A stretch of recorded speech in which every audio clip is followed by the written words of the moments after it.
నిన్న సుప్రీంకోర్టు ఒక సంచలనమైన తీర్పు ఇచ్చింది.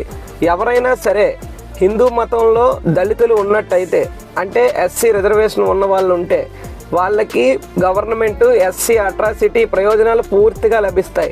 కానీ హిందూ మతం నుండి క్రిస్టియన్ మతంలోకి వాళ్ళు మారిపోయి క్రిస్టియన్ మతాన్ని పాటిస్తున్నట్లయితే ఆ ఎస్సీ ఎవరైతే ఉన్నారో వాళ్ళకి అట్రాసిటీ ఎస్సీ కేసులు పెట్టే అధికారం కానీ గవర్నమెంట్ నుండి వచ్చే ఎటువంటి ప్రయోజనాలు కూడా ఉండవు అని చెప్పి సుప్రీంకోర్టు ఒక కేసు విషయంలో తెలిపింది.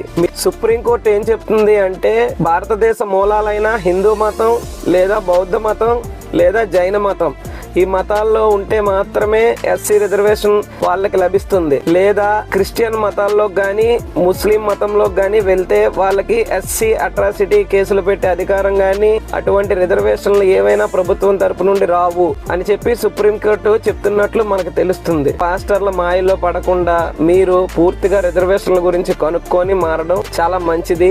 మీ రిజర్వేషన్లు మాత్రం మీరు కోల్పోకండి. జై శ్రీరామ్.